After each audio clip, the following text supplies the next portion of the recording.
It feels like just yesterday when I was talking about the July 1st ban list and the potential problems that it might have. And a lot of the things that I talked about in that video became true once the ban list was revealed. Basically, at the time, two of the top decks, Drytron and Tri-Brigades, were the only newish decks in the format. Many of the other decks in the format had been around for a very long time, and it kind of put Konami in a tricky spot. For example, if Konami only hits the older decks while leaving the newer decks pretty much unhit, people get pissed and say, well, why are they just ignoring the newer decks? They must be trying to push sales for their newer products. But if they only hit the newer decks and don't hit the older decks, people are like, well, why has this deck been allowed to be around for years when all of the newer, cooler decks keep getting hit on the ban list? Realistically though, someone is always going to be unhappy with every single ban list. Ideally, a ban list should hit problematic cards while also maybe bringing back some older fan favorite cards that don't need to be on the Forbidden and Limited list anymore. So on every ban list, I want to see older cards hit, I want to see newer cards hit if they're causing problems,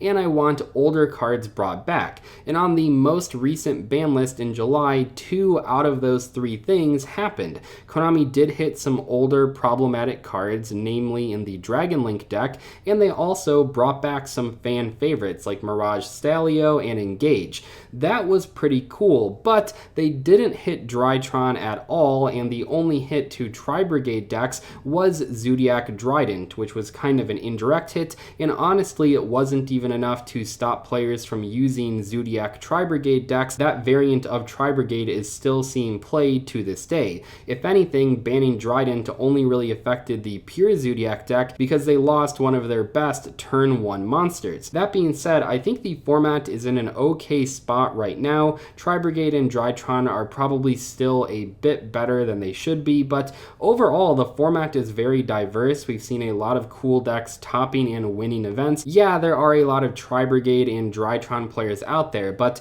there are so many other great decks as well. Virtual World, Prank Kids, should all invoked Dogmatica. Even Dragon Link is still pretty good, even though it's not as overpowered as it was in the previous format. So overall, it's been a lot of fun playing Yu-Gi-Oh! Over the past few months, but there are still some problematic cards in the format.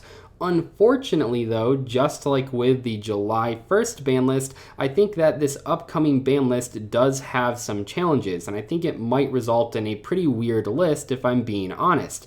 The main problem here is that the no sooner than date is October 1st, which didn't really matter, but now because the Megaton has been delayed, that tin releases, yes, you guessed it, on October 1st, and that does create a number of problems. You see, previously I talked about that Konami wouldn't want to hit the big cards that they're reprinting in that set before the tins are released. Not only would that screw over the local card shops that bought a lot of Megatins because the Megatin has always been a big product every single year, but also it screws over people that pre-ordered Megatins as well. So they can't really hit a lot of the cards that are getting reprinted in that set. And that does create some issues. For example, I think that a lot of people want the Dogmatica engine to get hit, but I'm assuming that Nadir's Servant will be in the Megatins, and if it is, that's going to be a high ticket item. Remember that while we don't know the exact cards in the tin yet, I think the only reprint that's been confirmed has been Zeus,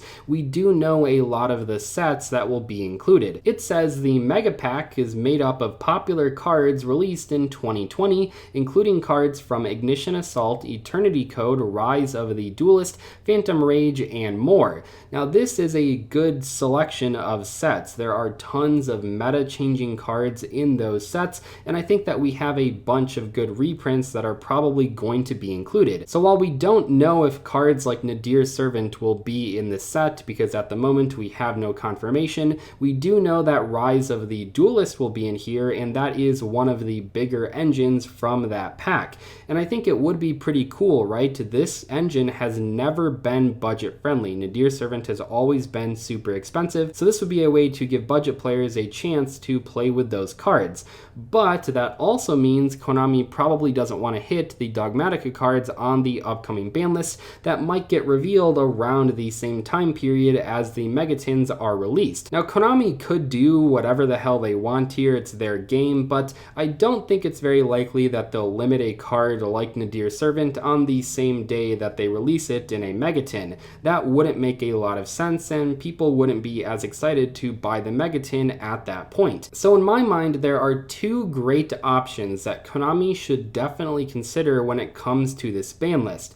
Option number one would be still releasing a ban list around October 1st, but not really hitting a ton of cards. Maybe you make a few adjustments, but I'd love to see a ban list that was primarily about bringing older cards back. We have the Megatons reprinting a lot of the big cards from 2020, so they probably don't want to hit those. So maybe Konami releases a ban list that doesn't have a lot of hits, but they use it instead to release a bunch of older cards, while only lightly hitting the top decks. Now, if Konami went with this option, I would hope that they would still hit Tri-Brigade and Drytron in some capacity. Maybe they don't hit them so hard that people don't want to play them anymore, but perhaps like one limit in each deck could be enough to take them down a notch while still allowing them to be playable at a competitive level. Option number two, that is a bit more surprising but I still think is pretty good, would be that Konami just doesn't release a ban list anytime in October. Maybe they wait until November, maybe they even wait until December. And while this might sound crazy and very odd compared to the recent ban lists that we've had,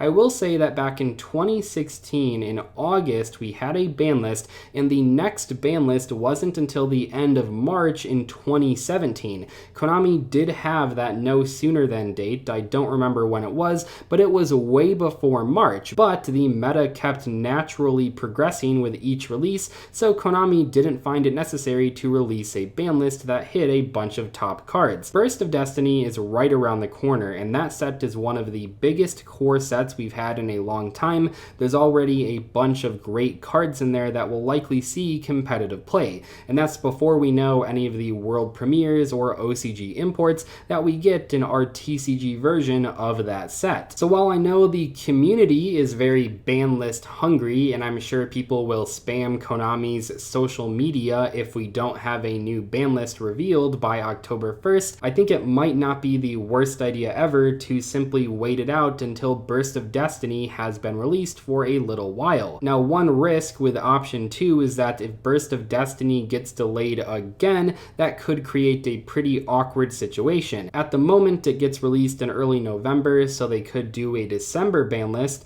but if that gets pushed back even a few weeks, that would really mess up that timeline. Like I said, Konami can do whatever they want. I'm not the one deciding the ban list, but these are two options that I think would be pretty good for Konami in this situation. People sometimes get confused when I do these types of videos because, yeah, none of us really know what Konami is going to do, but at this point we do have years of prior ban list reveals to look at, so we do have a pretty good idea of how Konami deals with ban lists in different formats, and I think that these two options look pretty good for the current confusing situation that we're in.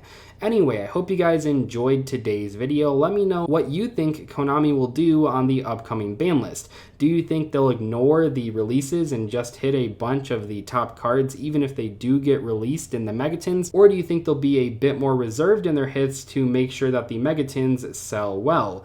Let me know in the comment section below. But anyway, thank you guys so much for watching today's video. I'll see you later. Goodbye.